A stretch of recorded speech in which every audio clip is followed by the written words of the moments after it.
Hi, Linda Bowen here from StampingWithLinda.com, your cardiologist since 1997, helping you create cards from the heart. Today is just another fun shaker card, and this time I am using the Jar of Love stamp set and the Everyday Jar Thinlet set. Of course, this comes as a bundle, but I just so love this card. So perky with the Flirty Flamingo cardstock. So let's do the stamping first. I am going to take a piece of 3 3/4 by 5, and that's the Flirty Flamingo, and I am going to stamp the love down towards the bottom. I'm next going to bring in a piece of Whisper White. This measures 2.5 by 3.5, and I'm going to stamp the jar on that. Then I have a scrap piece of white. I'm going to stamp the jar lid. And I see I forgot my Flirty Flamingo ink pad, but I would then take, let's see if I've got enough ink on here, if I huff on this and see if I can stamp it. Maybe a little bit lighter up. It's not going to show at all. Not a problem. I will, my finished card has the bow on it, so you'll get the gist of that. So next what I'm going to do is I'm going to bring in my Big Shot, and I have the new platform with the thin die adapter, and I'm going to take the jar, and part of the jar thinlets cuts the center out of that jar, so I'm going to put that there. I'm then going to take the lid and use my framelit to cut that out. And I'm going to go ahead and cut my bow since I'm doing it. Since this is a photopolymer set, I can go back in and stamp it later. One of the benefits of photopolymer, you can see exactly where you've been. So I've got those pieces on there. Yes, I do have 2 layers of heart thinlets. 2 layers of, or 2 thinlets of hearts does not come with that bundle, but I have 2 sets of these framelets. Why do I need 2 sets? Well, I just finished a big retreat, and it is nice to have more than one set of framelets, so when you're using the project a lot. So that is what I did, and that's why I've got that. So I've got my little pieces, going to put them over here. I see I do not have a pokey tool over here. Oh, yes I do. So I'm going to just poke those hearts out. I'm going to go ahead and do one more set of the hearts in both colors. Again, it was the Flirty Flamingo and the Brushing Bride, just to make sure that I have enough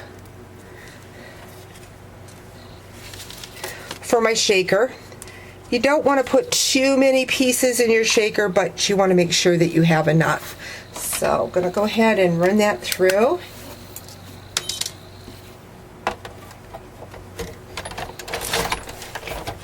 Then I am going to take the Flirty Flamingo piece that I had and stamp the love on, and I'm going to run that through with an embossing folder. But I do notice that when I ran the multiple pieces through the Big Shot, my lid slid. So let's see, let's punch it out and see how bad that looks. Oh, it's not going to be bad. I can make that work. So we'll go ahead and leave that there. So I'm going to use my heart embossing folder, and I want it to raise out, so I'm going to put the front of that card where I stamped the love, where it says Stampin' Up, and then I'm just going to make sure that's pretty well lined up and run that through my machine. And then I will be ready to assemble that card.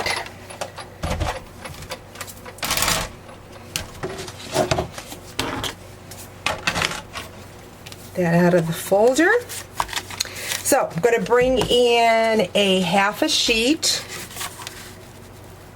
of Flirty Flamingo, 5.5 by 8.5. Going to take a 4-inch by 5 1/4. Oops, has no fast fuse in it. So I'm going to put my black on the front of my card. Again, it's measuring 4 inches by 5 1/4. And then this piece was 3 3/4 by 5. I'm going to put that on the front. Then I have a piece of black. This measures 2 3/4 by 3 3/4, and I'm going to put that on the front of my card, but I'm going to put a couple dimensionals on it just to pop it up, give it some height.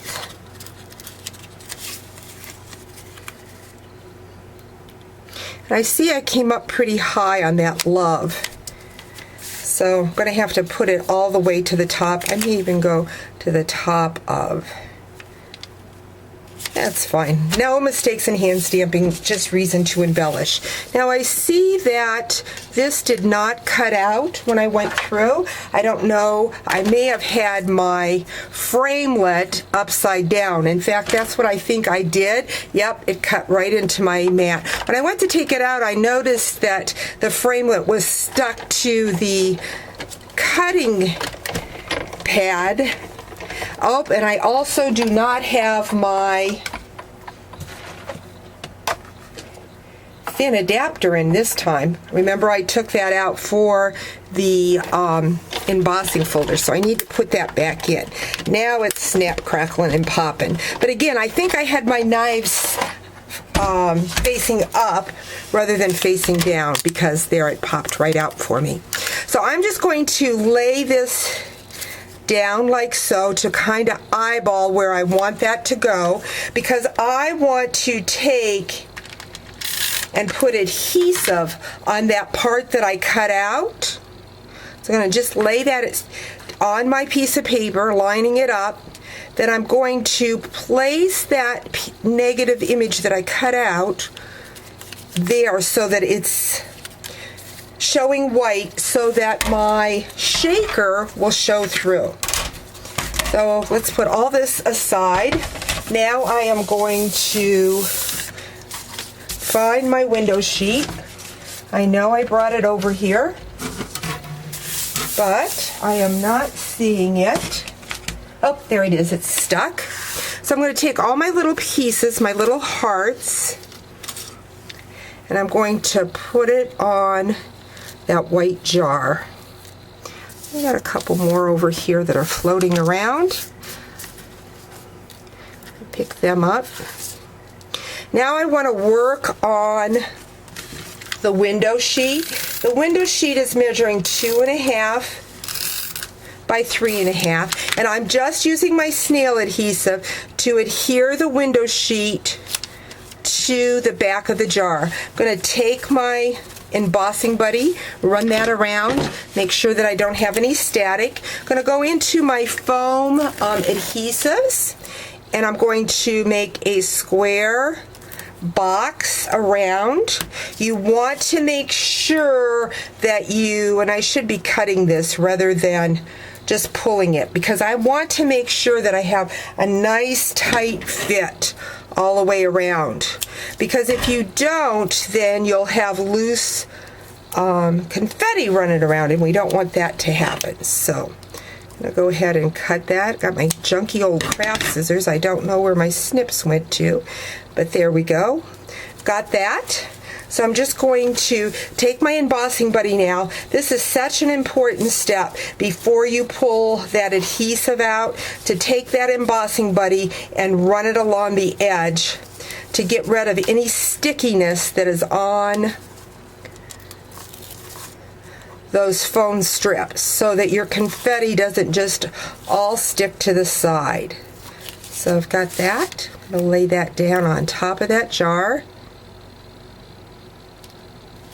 And there you have it. Again, I would have stamped my bow, but I forgot my Flirty Flamingo ink. So there is that bow, and there is the finished card. So a little bit different because I raised that up pretty high, and I want to make sure that that's down when I do that. So I hope you've enjoyed today's shaker card. Talk to you real soon.